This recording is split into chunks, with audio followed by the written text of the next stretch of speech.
Very good morning all of you. कैसे हो आप सब? मैं राजेश आपका अपने YouTube channel learning by doing में आपका स्वागत करता हूं। और आपने अभी तक हमारे चैनल सब्सक्राइब नहीं किया तो गाइस सबसे पहले हमारे चैनल को सब्सक्राइब कीजिए, जिससे जो भी नोटिफिकेशन होगा सबसे पहले आपके पास आएगा। बेल आइकन को साथ ही साथ प्रेस करना।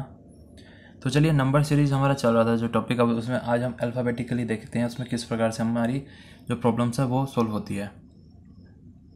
तो इसमें हम सबसे पहले हेडिंग डाल लेते हैं। जो प्रॉब्लम्स होगी वो बेस होगी इंग्लिश अल्फ़ाबेट पे। तो सबसे पहले हम इसमें देखेंगे इंग्लिश डिक्शनरी बेस। तो जो हमारी है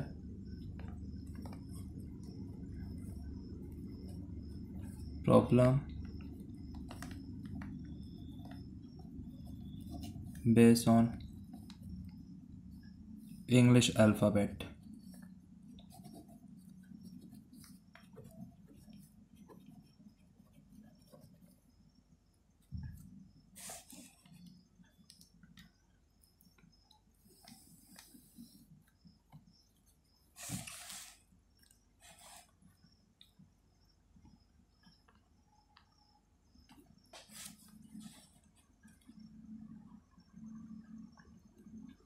तो इसमें सबसे पहला जो टाइप है अपना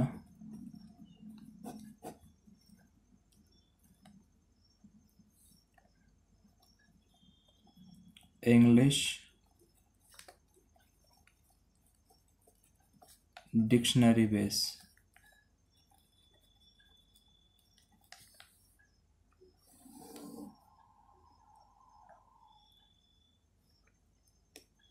पहला है, इसमें एक एग्जांपल दे रहा हूँ जिसमें आपको, ये हो गया एग्जांपल आपका। तो इसमें ए में दिया गया है आपके सामने PLAIN, बी में दिया गया है PLANE, सी में दिया गया है PLAY, डी में दिया गया है PLAYER और ई में दिया गया है PLACE। तो ये है, अगर हमें इंग्लिश डिक्शनरी कभी आपने देखी हो तो उसमें हम किस प्रकार से हम जो लेटर्स को सर्च करते हैं उसमें हम सबसे पहले देखते हैं क्या सबसे पहले आ रहा है। सभी पांचों में पी सबसे पहले आ रहा है, तो यानी इससे हमें नहीं पता लगेगा कि कौन। सेकंड देखते हैं एल भी, यानी PL तो सभी में आ रहा है और ए भी आ रहा है सभी में, तो यानी ये तीनों तो सभी में कॉमन है, तो इसमें से कोई भी पहले आ सकता है। लेकिन फोर्थ लेटर इसमें हम देखते हैं, तो जब हम फोर्थ देखते हैं तो इसमें आई, इसमें एन, इसमें वाई है, इसमें भी वाई है और इसमें सी है। तो इसका मतलब हो गया कि ये सबसे फर्स्ट पे आएगा, यानी ये जो डिक्शनरी अगर हम खोलते हैं तो फर्स्ट पोजीशन में ये आएगा। फिर सी के बाद में आई आएगा इस पे सेकंड पोजीशन पे, सेकंड पोजीशन पे आई आ गया। उसके बाद में अगर हम देखें तो यहाँ पे एन है, आई के बाद में एन आता है, तो ये आ गया थर्ड पोजीशन पे। अब इसमें वाई और ER है, तो जब वाई पे जो ख़त्म हो गया ये आएगा फोर्थ पोजीशन पे,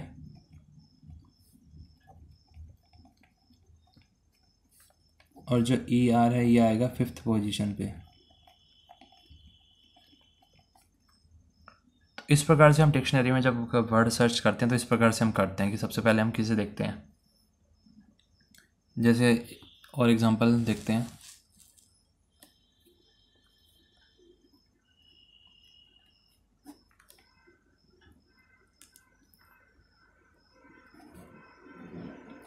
ENTRY, सेकंड पे है एवरी, थर्ड पे है एनवेलप, फोर्थ पे है एंट्रीट,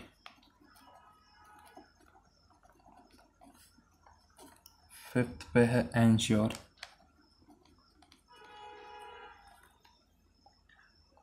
तो ये जैसे इस प्रकार से है। तो अब हम इसमें देखेंगे सबसे पहले कौन आएगा।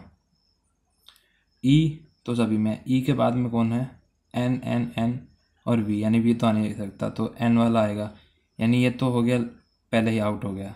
और ये वी है तो इसका मतलब ये तो सबसे लास्ट में आएगा, ये हमें पता चल गया देखता ही कि ये कौन सी पोजीशन पे आएगा। वी तो 5th पोजीशन आ गया। अब एन है और उसके बाद में एस टी वी टी, तो उसके बाद में जब हम देखते हैं तो ये जो वी है ये 4th पोजीशन पे आएगा क्योंकि इससे छोटे हैं।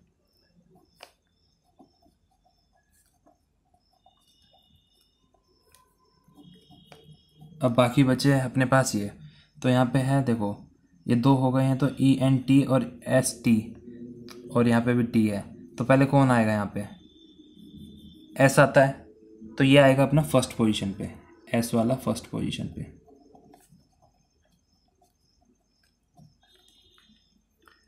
सेम इसके बाद में T T R R E आ गया इसका आर के बाद में, तो ये आएगा 2nd पोजीशन पे।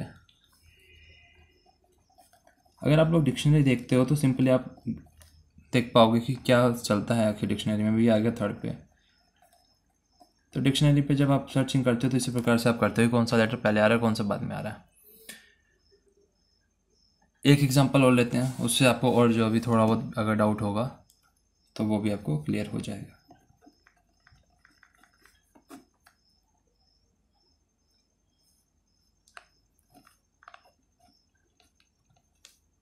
HAMPER BHUNTER C hesitate, D hollow, E horse।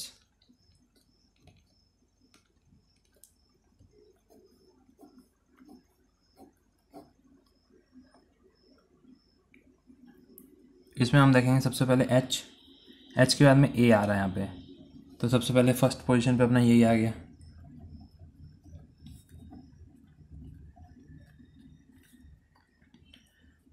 उसके बाद में यू ई ओ, तो ई आ रहा तो ये 2nd पे आ गया ई वाला।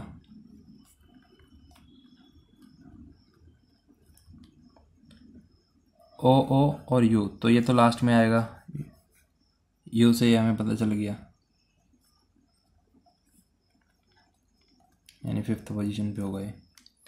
अब इन दोनों में है HO, यहाँ पे L है यहाँ पे R है, तो L पहले आता है या R पहले आ जाता है, जाहिर की बात है L पहले आता है, तो ये आ गया 3rd पोजीशन,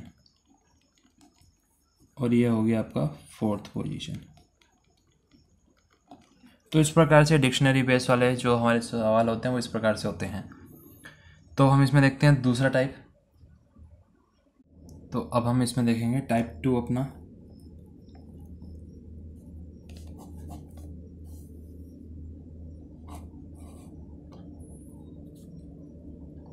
टाइप 2 दिया गया है logical sequence of word.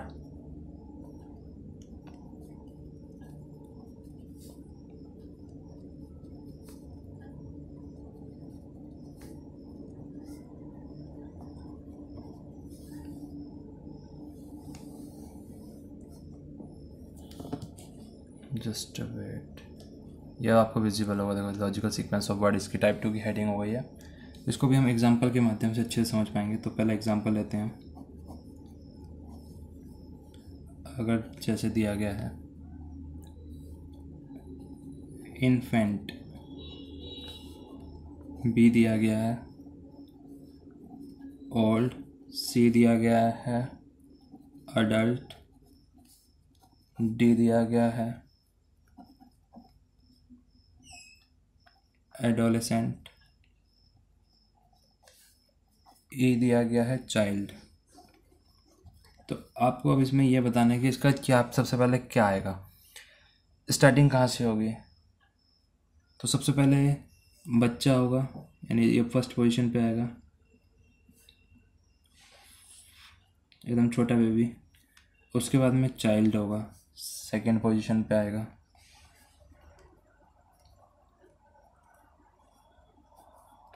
Old होगा तो सबसे लास्ट में होगा, ये कंफर्म हो गया अपने को। 5th पोजीशन हो गई। अब अडल्ट और एडोलसेंट का मतलब आपको थोड़ा सा डाउट होगा, तो इसका मतलब होता है किशोरावस्था। तो जब बच्चा होगा तो जब ये किशोर होगा वो 3rd पोजीशन होगी, और अडल्ट इसके बाद होगा 4th पोजीशन। तो इस प्रकार से आपको उनकी एजिंग देखनी है किस प्रकार से वो होंगे। और देखते हैं एग्जाम्पल हम।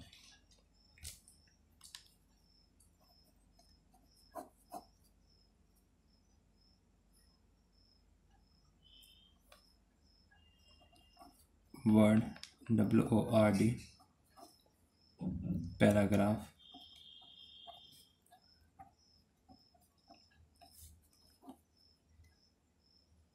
फ्रेस,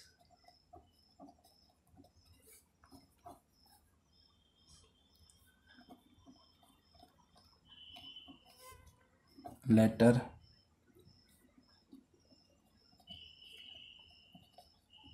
सेंटेंस, ये है हमारे सामने। तो इसमें अब हमें अरेंज करना है कि सबसे पहले अगर हम देखें तो लेटर होता है यानी अक्षर, ये 1st पोजीशन पे हो गया। लेटर के बाद में क्या होता है? वर्ड होता है, जो शब्द कहलाता है, ये 2nd पे आ गया। ठीक है, अब वर्ड के बाद में क्या होता है?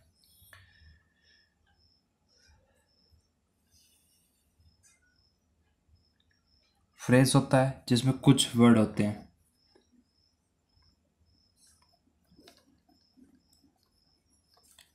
और सेंटेंस होता है जिसमें बहुत सारे वर्ड होते हैं।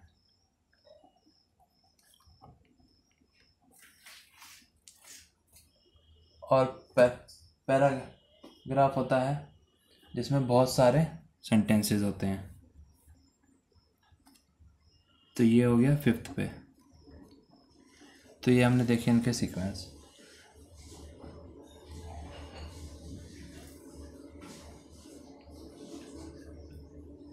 और जानते हैं एग्जाम्पल के माध्यम से इसको और बारीकी से, कि हमें इनकी लॉजिकल जो सीक्वेंस है वो फाइंड आउट करना आना चाहिए कि कौन सा पहले होगा। जैसे प्रोटेक्ट, बी में दिया है प्रेशर,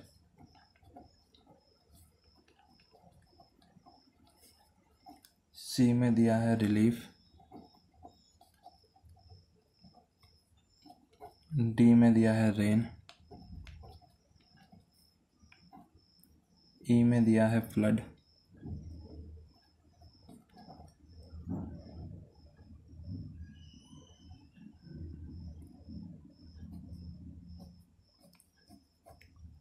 तो पहले बचाओगे, पहले प्रेशर बनेगा, या राहत होगी, या बारिश होगी, या बाढ़ आएगी।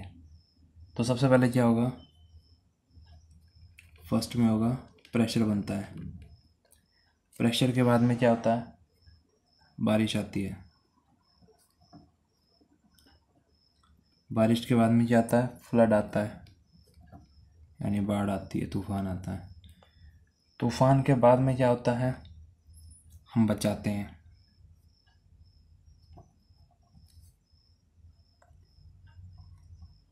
और फिर उनको रिलीफ कैंप में पहुंचाते हैं। तो ये इस प्रकार से सीक्वेंस है। तो आपको समझ में आ गए होंगे अच्छे से।